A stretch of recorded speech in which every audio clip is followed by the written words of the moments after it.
গতকাল রাত আনুমানিক 10:30টার দিকে আমার ফেসবুক পেজে একটা এসএমএস আসে। আজকের কথাগুলো আপনারা শেয়ার করতে পারেন। তো এই এসএমএসটা হলো যে আমার সঙ্গে সে কথা বলতে চায়। তা আমি তার সঙ্গে কথা বললাম। তো বলার পরে সে আমাকে বলতেছে যে ভাই, আপনি তো মাজারের পক্ষের লোক, বেশ ভালো কথা। তো মাজারের বিরুদ্ধে যদি কেউ কথা বলে তাহলে তার প্রতি আপনার ধারণা কি? আমি বললাম, মাজারের বিরুদ্ধে যদি কেউ কথা বলে তার বিরুদ্ধে আমার অবশ্যই শক্ত অবস্থান। তো উনি বলতেছে যে যদি সে কওমি ঘরানার হয়। আমি বলছি, আমার দ্বারা তো ভাই কোনো কওমি সুন্নি আলিয়া ওহাবি সুন্নি আমি এইগুলো বুঝি না। হ্যাঁ, আমি এইগুলো থেকে অনেক দূরে। আপনারা আমার ভিডিও দেখছেন, তা সে যেই হোক না কেন, মাজারের বিরুদ্ধে অবস্থান সে যেই নিক না কেন, আমি তার বিরুদ্ধে কথা বলবো।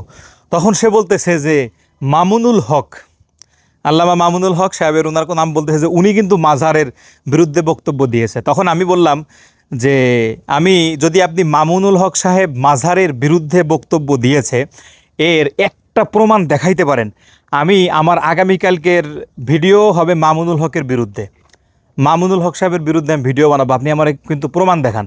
তখন উনি আমার মেসেঞ্জারে একটা ভিডিও পাঠালেন। ভিডিওটা হয়তো আপনারাও অনেকজনে দেখছেন। ভিডিওটা হলো যে মামুনুল হক সাহেব মাজারের বিরুদ্ধে অনেক জোরে হুঙ্কার দিচ্ছে। তখন ওই ভিডিওটা দেওয়ার সাথে সাথে উনি আমাকে কল দিছে যে এখন তো আমি আপনাকে ভিডিও দিয়েছি, এখন আপনি মামুনুল হক সাহেবকে নিয়ে ভিডিও বানান বা তার বিরুদ্ধে কিছু কথাবার্তা বলেন। আচ্ছা ঠিক আছে, তার বিরুদ্ধে কথাবার্তা বললে কি আপনার ভালো লাগবে? হ্যাঁ, ভালো লাগবে। তখন তাকে আমি বললাম যে আপনি ভিডিওটা আগে সুন্দরভাবে দেখেন, খুব সুন্দরভাবে দেখেন। মামুনুল হক সাহেব মাজারের বিরুদ্ধে একটা কথাও বলে নাই।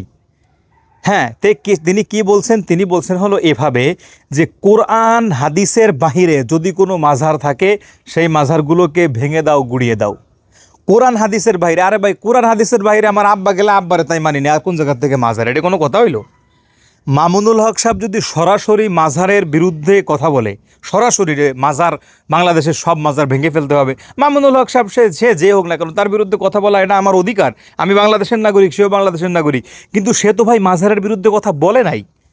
সে বলছে কোরআন হাদিসের বাইরে যদি কোনো মাজার থাকে তাহলে সে মাজারকে গুড়িয়ে দাও, সে মাজারকে ভেঙে দাও। তো সে খারাপ কি বলছে? কোরআন হাদিসের বিপক্ষে যদি যে কেউ, এটা শুধুমাত্র মাজার, কোরআন হাদিসের বিপক্ষে তো যে ব্যক্তি চলে যাবে সে ব্যক্তিকে আমরা মানে, এটা ব্যক্তি হোক, সে জায়গা হোক, হ্যাঁ, সে যাই হোক না কেন, তাকে তো মানার কোনো সুযোগ নাই।